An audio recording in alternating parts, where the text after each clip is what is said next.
What games immediately come to mind in April? Is it Marvel Tokon Fighting Styl's Arc System Works over-the-top tag fighter? Is it Resonance, A Plague Tale Legacy, a prequel to the mainline series?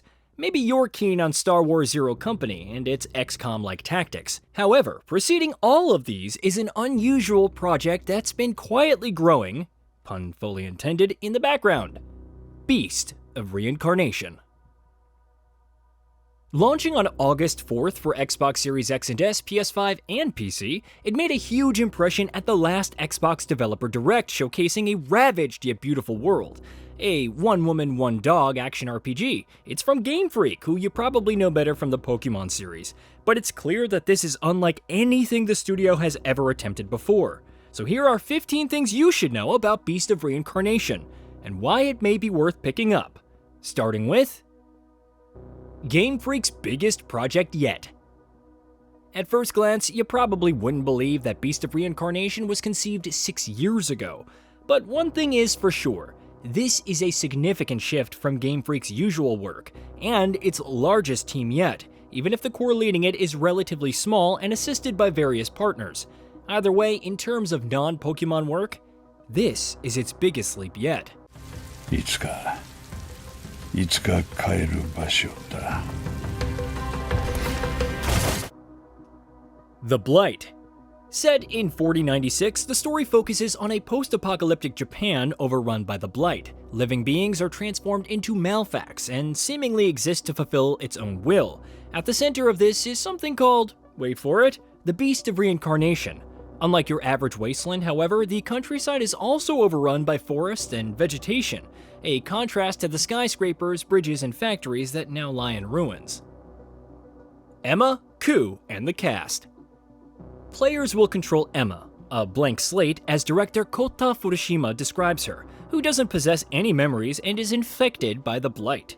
Coup, on the other hand, is a wolf-like malfact, and for some reason he takes to her. Together, they journey through the world, cooperating to take down the beasts at the behest of the capital. And while there's a running theme of loneliness and isolation, Emma will meet other notable characters, from a girl who isn't afraid of her to a mysterious sword-wielding figure with a Ronin-like casa. Not open world. Contrary to what the gameplay has showcased, Beast of Reincarnation isn't open world. Instead, as Furushima told IGN, it offers large open stages that you have relative freedom to explore. It's very Nier-esque in that regard, and in many cases, you'll want to deviate from your objective and see what's out there. What's especially cool is seeing the vegetation and trees growing before your eyes, as if the area is responding to your threat.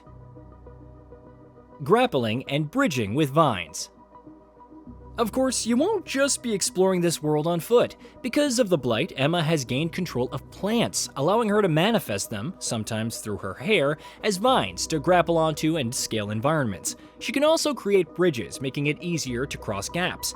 It's a welcome bit of verticality and reinforces the dominance of plants in the world. Backtracking to previous locations. What I find extremely interesting is how the backtracking is handled. You can revisit previous areas, but instead of unlocking new traversal abilities with Emma's vines, you're instead discovering different ways for them to be used, which in turn opens up new avenues. Does that mean with enough experimentation you can force a solution and progress through a side area? Whatever the case may be, Furushima clarified that the base abilities will allow players to get where they need to go. Puzzle-adjacent sections. While the environments have their share of puzzles, Furushima doesn't describe them as really blocking progress. It mostly comes down to how you need to traverse the environment, perhaps taking alternate routes. These are described as puzzle-adjacent segments, though there are also optional resources which require finding combinations to unlock. Blades and bows. But it's not all sightseeing and admiring the imminent end of the world. Combat makes up a major part of Beast of Reincarnation, as you'll face malfacts and even golems, mechanical beings containing the souls of humans that have gone berserk. Emma is armed with a katana for hacking and slashing up close, but she can also employ bows and crossbows for long-range damage, complete with different kinds of ammo, of course. Where the real magic happens, quite literally in many cases, is when fighting alongside Coup.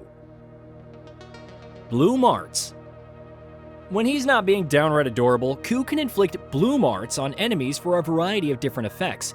Higanbana roots, for example, will group foes and deal blinding damage. If you hit the QTE timing right, Emma will even restore some HP in the process. There are also mods which change their behavior, such as doubling the status buildup on enemies with the roots, which could work in conjunction with different ranged ammo. Parries. Coup's arts require fluorescent points, however. How do you get them? Why, by parrying, of course. So amid all the stylish hacking, slashing, and aerial flourishes, you'll spend some time on the defensive. In a way, it's a good thing. If you're near death, then a few parries and some well-timed bloom arts will be enough to get you back into the fight.